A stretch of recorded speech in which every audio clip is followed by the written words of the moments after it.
अब देखो, इसे कॉम्प्लेक्सिटी के बढ़ते क्रम में रखना है, ठीक है। अब अगर आपको चार्ट याद है तो अपने आप बता सकते हैं आप कि कौन सा आपका बनेगा, ठीक है। अब बच्चों आप देखो, मैंने आपको देखो ये सारे सीधे सीधे नहीं है, घुमा के हैं, ठीक है। इसको आपने कर लिया तो बहुत कुछ आप करना सीख जाएंगे। एन स्क्वायर से आपको बड़ा दिख रहा होगा कि ये लॉग एन, एन सारे बड़े हैं, पावर में देख रहे हो ना, पावर में एन जा रही है। हेलो, तो यानी सबसे छोटा तो एन स्क्वायर है, F4 सबसे छोटा होगा, यानी ऑप्शन ये होगा या ऑप्शन ये होगा। ये बात समझ में आ रही है? हेलो, अरे यस सर। ये बात समझ में आ रही है कि नहीं? F4 सबसे छोटा है, असेंडिंग ऑर्डर में रखना है।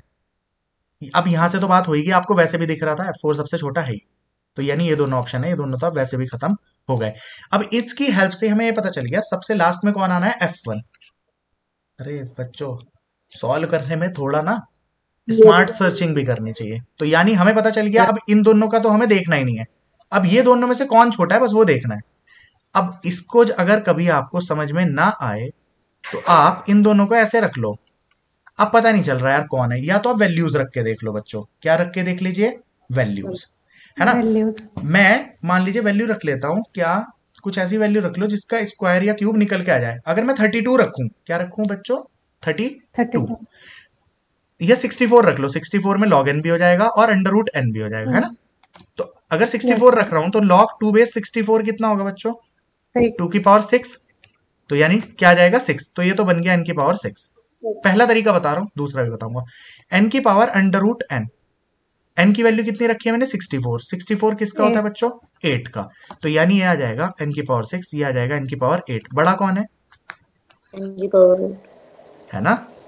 समझ रहे हो आप मेरी बात? हेलो, तो यहां से आपको ये बात भी यस पता सर। चल गई, लॉग एन से बड़ा होता है कौन, अंडर रूट एन, और अंडर रूट एन से बड़ा कौन होता है, एन। समझ गए आप कि नहीं? अरे बोलिए बच्चों। Yes sir. दूसरा तरीका और बता देता हूं। मान लो एन की पावर लॉग एन है और एन की पावर रूट एन है। ज्यादातर जो इस्तेमाल होता है ना, लॉग लेने वाली टर्म यूज होती है कि दोनों साइड का लॉग ले लीजिए। अगर दोनों साइड का लॉग लेंगे तो वर्षा ये क्या बन जाएगा, log N into log N बनेगा ना, ये टर्म आ जाएगी बाहर यस और सर। इसका लॉग हो गया। ये चीज बन जाएगी under root N into log N बनेगा। अब देखो, लॉग एन से लॉग एन गया कट, अब ये क्या बचा है, कट। लॉग एन, और ये भी बचा अंडर रूट एन। लॉगन। अब आप वैल्यू रख के देख लीजिए कौन बड़ा है। तो आप वैल्यू, वही बात, अभी 64 रखा था हमने, चाहे वो रख के देख लो, कुछ भी रख के देख लो। मान लो कोई बड़ी वैल्यू रख लो, 1024 रख लिया, तो 1024 का लॉग एन कितना आएगा, 10। जबकि अंडर 10। रूट करोगे तो अंडर रूट देखो, 30 का स्क्वायर कितना होता है, 900, यानी 33 का 9। कितना होता है, मेरे ख्याल से 999 होता है, या जो भी होगा, ठीक है। 33 से तो बड़ा ही होगा, तो इसका अगर 1000 का भी करेंगे ना, 1024 का, तो लगभग 30 से तो ऊपर ही ऊपर आएगा। समझ गए आप मेरी बात या नहीं समझे, बोलिए। 30, 31 से यस भी ऊपर सर। आएगा शायद से। तो 10 बड़ा है कि 31 बड़ा है, 31 बड़ा है। तो यानी हमारा बड़ा कौन हुआ, बोलिए। ये समझाना इसलिए जरूरी था, दो मेथड से समझा दिया, वहां पे आपकी मर्जी है। इस क्वेश्चन से आप बहुत कुछ सीख गए होंगे। पहली चीज तो ये समझ गए होंगे कि क्वेश्चंस जरूरी नहीं है कि हम इन चारों को लेके बैठ गए और अपना दिमाग लगा रहे हैं, है ना। पहले हमें दिख गया अच्छा ये तो सबसे छोटा है, और हमने इस चीज को वेरीफाई भी कर लिया, ओके ऑप्शंस में है। अब यानी इन दोनों ऑप्शन से तो मतलब ही खत्म हो गया। अब इन दोनों ऑप्शंस को ध्यान से देखा तो हमें पता चल गया F1 में भी दिमाग लगाने की जरूरत नहीं है। अब ये दोनों टर्म्स बची, अब इन दोनों टर्म्स को ले लो, वो तुम्हारी मर्जी है, लॉग इन लेके सॉल्व कर लो या ऐसे कर लो। लॉग लेने वाली टर्म ज्यादा बेहतर है। और यहां से एक चीज और याद कर लो, लॉग एन 1 से बड़ा होता है लॉग एन, लॉग एन से बड़ा होता है अंडर रूट एन, इससे बड़ा होता है एन। अपना जो फॉर्मूला मैंने आपको बताया ना, बड़ा रखने वाला, इससे बड़ा N log N, N square ऐसे करके, फिर 2 की पावर एन, देन 2 की पावर एन से बड़ा n की पावर n, उस वाले फॉर्मूले को अपडेट कर लो, उससे भी आपके बहुत क्वेश्चन डायरेक्टली हो जाया करेंगे। क्लियर होगी भाई बच्चों, नहीं? Yes sir. ओके, नेक्स्ट चलते हैं। अब देखो फिर क्वेश्चन आ गया, स्टेबल कौन सी नहीं है। आंसर देगी निताश्री, देन हिना। निताश्री आंसर इसका, सर दे रही हूँ, एक सेकंड।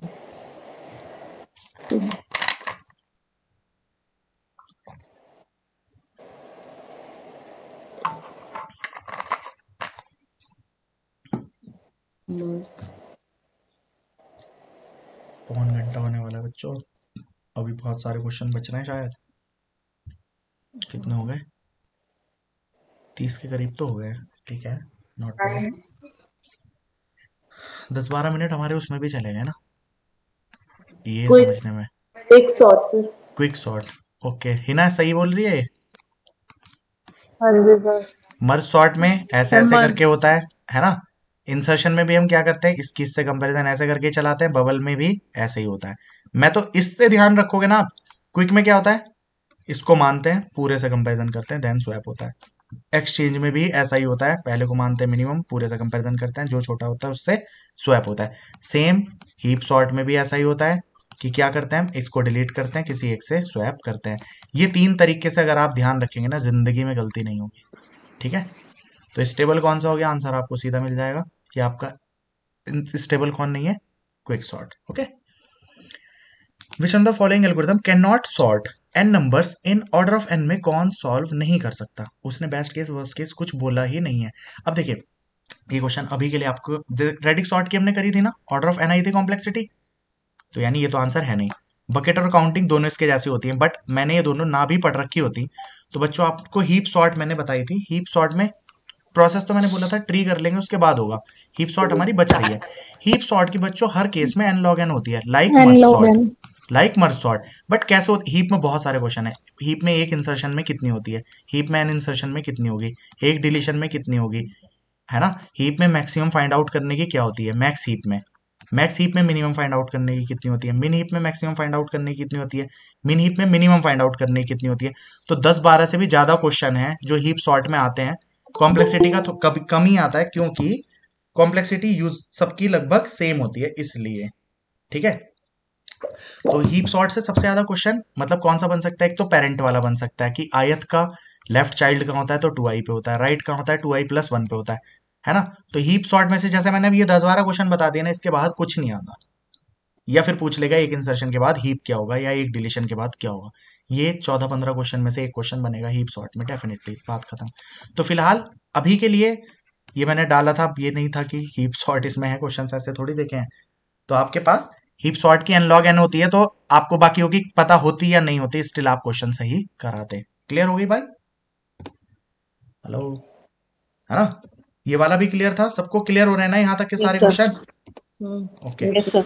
अब इसके बाद आपके पास इसकी कॉम्प्लेक्सिटी क्या होगी, तो अच्छा कोई ट्राई कर लीजिए, इतने जूम करना हो तो बताइए। ये दिख रहा है, जूम कर देता हूँ।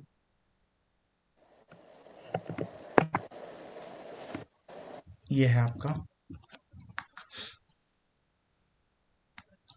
देखिए यहां से तो इसका तो कोई मतलब ही नहीं है। ये लूप चल रहा है कितनी बार, 1 से n तक, तो n तो कॉम्प्लेक्सिटी इसकी आ जाएगी। एन। इनर लूप में यस अगर सर। आप आएंगे तो n की वैल्यू j में डल रही है। ओके। n की वैल्यू मान लीजिए 50 थी, तो पहला लूप n टाइम यानी 50 टाइम चलेगा।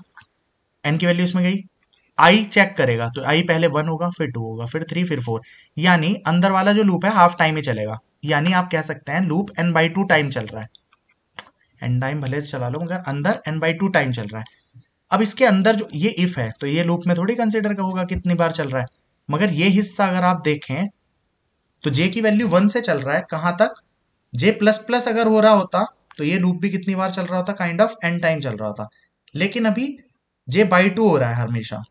j=2 j/2 दिख रहा है आपको बच्चों। जे की वैल्यू सर। n के बराबर हो रही है और हर बार वो बाई टू करके चलेगा। तो यानी इनर लूप चल रहा है आपका लॉग एन टाइम। क्लियर हो रही है बात। हेलो। सर ये आपने थर्ड लाइन कितनी बार चलाई है? कौन सी लाइन, फर्स्ट ये है, ये सेकंड ये है, आई। थर्ड ये है, फोर्थ ये इससे है। नीचे। हाँ ये। देख वर्षा, ये लाइन अगर n की वैल्यू 50 है ना, तो ये लाइन सिर्फ 25 बार चलेगी, है ना। तो हम ओवरऑल मान सकते हैं आउटर लूप अभी 50 बार चल भी गया। 50 के लिए तुम अंदर आ जाओ, पहली बार जब ये अंदर आए तो क्या ये लूप चलेगा, 1% 2 =0, तो ये वाइल में जाएगा ही नहीं ना। अंदर वाला हिस्सा लॉग एन टाइम चलता, मगर अब ये चलेगा ही नहीं। हेलो। देख, यस सर। तो बात क्या है, जब आप n की वैल्यू 1 के लिए अंदर आएंगे, आप ऐसे मत काउंट करिए चलो कितनी बार चल रहा है कितनी बार नहीं, 1 के लिए आप अंदर आएंगे, n की वैल्यू इसमें यस जाएगी। सर। मान लो ये 100 है तो j कितना हो यस। जाएगा, 100 हो जाएगा। ओके। 1% 2 =0 है क्या बच्चों, 1% 2 रिमाइंडर आएगा 1, तो 1 =0, फॉल्स हो जाएगा। फॉल्स हो जाएगा तो आप अंदर जाएंगे ही नहीं। यानी कंपैरिजन कुछ नहीं चल पाया ना, एक ही बार चल पाया। बट जब आप यस 2 सर। के लिए अंदर जाएंगे ना, 2 के लिए क्या होगा, ये फिर 100 हो गई जे की वैल्यू, 2 इक्वल्स टू 2, ये हो जाएगा 0, 0 कंडीशन हो ट्रू। जाएगी ट्रू। आप अब अंदर जाएंगे, अब इनर लूप कितनी बार चलेगा, लॉग एन टाइम। तो 1 के लिए तो चल ही नहीं रहा, 2 के लिए चल लॉग रहा है N log time. N time, फिर 3 के लिए नहीं चलेगा, 4 के लिए चलेगा लॉग एन टाइम, फिर 5 के लिए चलेगा नहीं, 6 के लिए चलेगा लॉग एन टाइम। तो आप कह यस सकते सर। हो 100 वैल्यू है, यानी n/2 वैल्यूज के लिए कितनी बार चल रहा है, लॉग एन टाइम चल रहा है ना। अगर वर्षा, तो yes sir. n/2 log n आ रहा है, तब भी स्टिल आप कॉम्प्लेक्सिटी कितनी होगी, order of n log n. अगर मैं इस लाइन को हटा भी देता बच्चों एक सेकंड के लिए, ये कंसीडर कर लीजिए, ये एन लाइन लॉग है एन। ही नहीं, है ना। तो यानी क्या होता, आई की वैल्यू 1 के लिए आप अंदर जाते, तो अंदर वाला लूप कितनी बार चलता, लॉग एन। तो हर किसी के लिए log N log N log N yes चलता, सर। तो एन की एन वैल्यूज के लिए लॉग एन टाइम चलता, तो आंसर कितना आता है, एन लॉग एन। तो तब तो सीधा एन लॉग एन बोल देते, तो n/2 लॉग एन को भी तो एन लॉग एन ही बोलेंगे। तो इसलिए इसकी कॉम्प्लेक्सिटी कितनी आ जाएगी बच्चों, एन लॉग एन आ जाएगी। मेरे ख्याल से क्लियर होगी बात सबको। भाई कोई ऐसा बच्चा जिसको लॉग समझ एन। में नहीं आई यस हो, सर। समझ यस में आ गई सर। होगी सभी को, है ना। चलिए नेक्स्ट क्वेश्चन हम देखते हैं। ये सब पीजीटी के क्वेश्चन है, PGT CS D triple S P के, कि कितने एलिमेंट हैं इसमें, तो कितने हैं, 6 × 4 × 2। जो अभी रिसेंट वाले हुए हैं वो भी मैंने ऐड किए हैं, बहुत आपको लगेगा तो बहुत ही हल्के क्वेश्चन है। कुछ क्वेश्चन इसमें पीछे यूपीपीसीएल के भी थे, या एचपीएससी के आए हुए क्वेश्चन थे, या केवीएस के थे, या एनवीएस के। मैंने सिर्फ इन कुछ पेपर्स को कंसिडर किया है, केवीएस, एनवीएस, यूपीपीसीएल, ठीक है, और TGT PGT D triple S B के। बस इसके अलावा इन इस सेट में कोई क्वेश्चन आपको नहीं मिलेगा, क्योंकि सबका स्टैंडर्ड सब में 200 क्वेश्चन आता है और लगभग टाइम फ्रेम सेम रहता है। अब मान लो गेट के या किसी और चीज के उठाएंगे तो सब में टाइम वेरिएशन अलग अलग है, तो स्टैंडर्ड अलग अलग हो जाता है, ठीक है। तो ये क्वेश्चन तो कुछ था ही नहीं। एलिमेंट्स कितने हैं, तो 6 × 4 × 2 कर देंगे तो एलिमेंट कितने आ जाएंगे, 48। ठीक। एक क्वेश्चन ऐसा आ जाता है, रिवर्स पॉलिश नोटेशन किसको बोलते हैं स्टैक वगैरह में, ठीक है। ये ट्री के लिए क्वेश्चन है, ट्री अभी हमने किया नहीं है, बट अभी के लिए आप ये याद कर लीजिए जिससे तब क्वेश्चन करते हुए आंसर आसानी रहे। ये मैंने आपको अभी समझाया भी था जब हमने स्टैक किया था ना। स्टैक में आया था कि जो एक्सप्रेशन दे रखा था ना, मान लीजिए 3+2 × 5+6, इसको ऐसा बोल दिया इसने, पॉलिश नोटेशन में कन्वर्ट करो। तो पॉलिश नोटेशन का मतलब होता है प्रीफिक्स में, ओके। और रिवर्स पॉलिश नोटेशन का मतलब होता है यस सर। पोस्ट फिक्स में। तो पोस्ट फिक्स। जैसे अब देखो, अगर ट्री के केस में बात करें तो प्री ऑर्डर ट्रेवर्सल को क्या बोलते हैं, पॉलिश नोटेशन, और पोस्ट ऑर्डर ट्रेवर्सल को क्या बोलते हैं, रिवर्स पॉलिश नोटेशन।